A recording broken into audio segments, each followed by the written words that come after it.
Welcome to my first vegetable garden. This is the third video in a series of probably 9 or 12 on taking tomatoes and peppers from starting them as seeds and really taking them through the entire season, up through harvesting.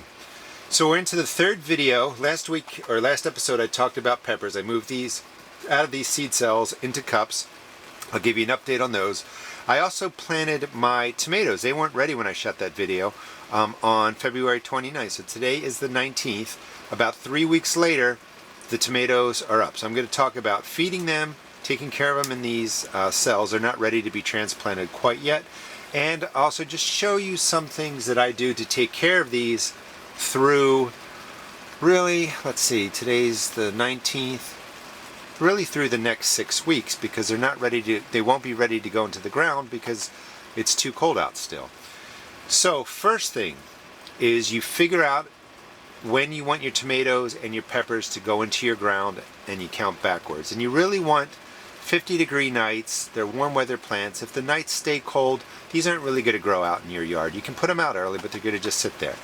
So about May 15th, I count backwards. April 15th, 2 more weeks. The end of March, and I like to start my tomatoes 6 to 8 weeks before then, and peppers 8 to 10 weeks before. So let me move the peppers out. These are the peppers that I didn't transplant into the cups from the last video. They were smaller, but you can see that they've gotten to a good size. They were fed. They had their first true leaves.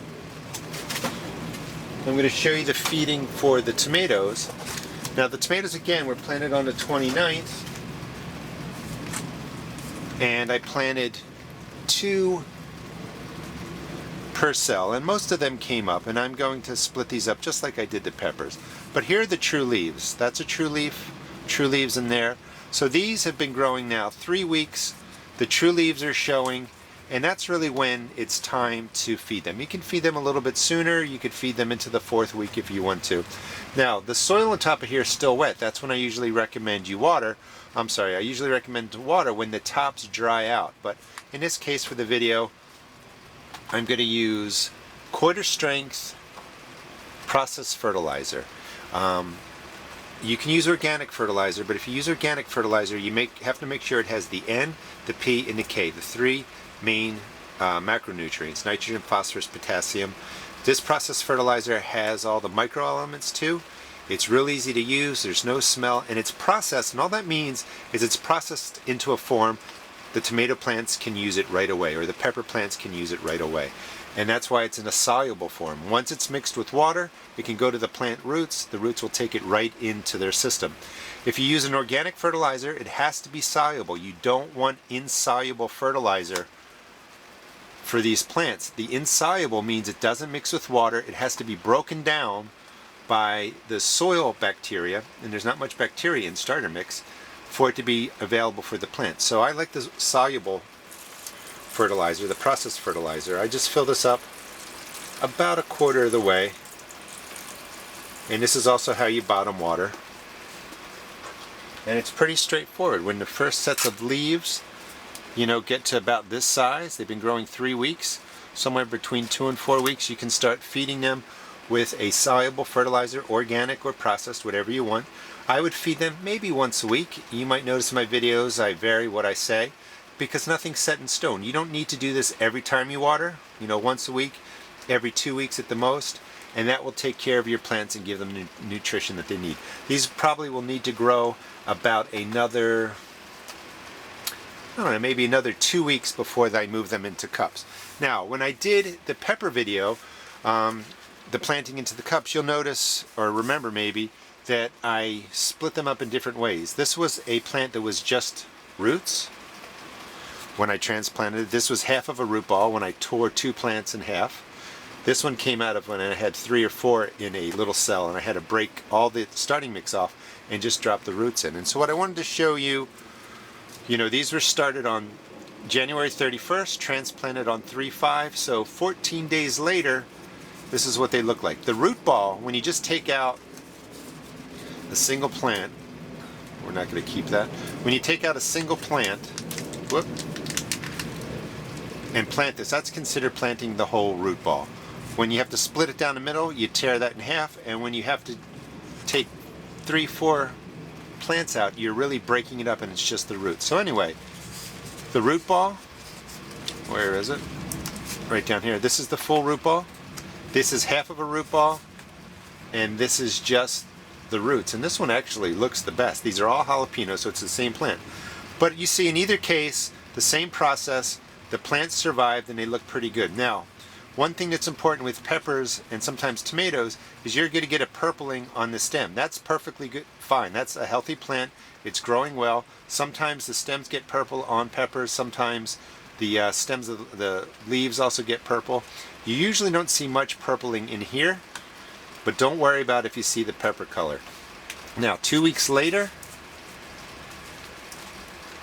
they're growing into the cups, and you can see the root system growing all through here. This is a nice, healthy plant. This is a full root ball. Let's just go to the other side and see how that root system looks. This was just the dangling roots that I dropped in. And they're doing okay too. Not as many, but they're doing perfectly fine. And you can see when I take the cup out, this is all dark, so there's plenty of water in there. But I would do the same thing with these now. Now that they're in the styrofoam cups, once a week, every 10 days maybe, every 14 days, at least give them a quarter strength, half strength feeding of liquid fertilizer. You usually want to wait. You can see how this top is dried. None of these plants, tomatoes and peppers, don't like sitting 24/7 in wet soil. So let the top dry out. And this is going to crumble a little bit, but when the top dries out, that's ready. That's when it's ready for bottom watering. And you can see underneath the dry topsoil, this is still moist. So the plant's still moist. So wait until you see the top lighten, and that's when you're going to water these or you're going to feed them. All right, so we got the transplants are all going to get fed. The seedlings with their first set of leaves have been fed. I'm going to do that maybe once a week. You know, maybe every 10 days or 14 days, depending on what's going on. And the last thing I want to show you is a way to keep track of your plants. These are basically the cells. 1, 2, 3, 4, 5, 6, 7.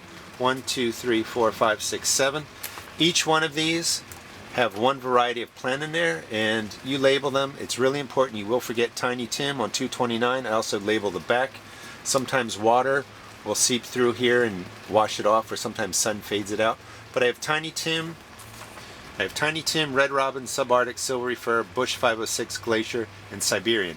These were the first plants I started. They're my determinate varieties. They're going to grow to a set height, flower, produce fruit, and then the plant dies off.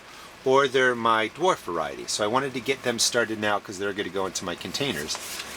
And then today, let's see if I can make the switch without making a big mess. How do I want to do that? All right, let me move these. Also with the water, you see that there's still some in here. After about 20 minutes or 30 minutes, whoop, just spilled the water down my leg. After 20 or 30 minutes, just drain that water out. But with practice, you get pretty good at putting in the amount that your plants are going to need. You don't want water sitting in the bottom of the tray. So as of March 19th, this is my second round of tomatoes. These are my indeterminate varieties. And again, I like to plant mine 6 to 8 weeks before they're going to go out into warm soil, 50 degrees, warm night air. And this is how I set that up. So it's started today, 3/19. They all were started the way I've shown you in the first video. All labeled. And I like to label, for instance, it says copia and copia. So 1, 2, 3. These are all the same variety. These will get knocked around. All kinds of things happen. Like, for instance, wind comes in and messes up your greenhouse, which I had that happen. So the more markers you have, the better off you are in case there's an emergency. Also keep it on paper. So I got Boxcar, Kentucky Orange, Indigo Apple, Homestead, Brandywine, all the way through 11 flats. That's 22 more varieties that I'm going to be having grown. So 22 and 7, 29 varieties. I still have another flat I'm going to do. I don't want everything to come in at once because then I'm going to have to transplant it all at once. I like moving things from these will go my indoor lights inside the house because it's still cool. But as these grow and get ready, it'll be warmer out here in the greenhouse and they'll come out here when I put them into the styrofoam cups. So I like to do these about 2 weeks apart. I did the determinate ones about 2 weeks ago. I did these today. In another 2 weeks, I'm going to do my cherry tomatoes. Cherry tomatoes tend to grow faster, so I'm going to have 3 waves of tomatoes in various stages of growth, ready to come out into my greenhouse, ready to get into containers, you know, and just start the whole season. One more tip, and I said it before in the other video, but this really makes a difference. When your tomatoes or peppers first germinate, even when they're just breaking the soil, when they're this size too, if you can take them outside for 20 or 30 minutes while they're in your house still and give them sun, that will help them toughen up for the acclimation process. I can't stress that enough, really. You want these to get used to the sun while they're growing. Also, bringing these out for 20 or 30 minutes a day. The sunlight is also kind of a, you know, a great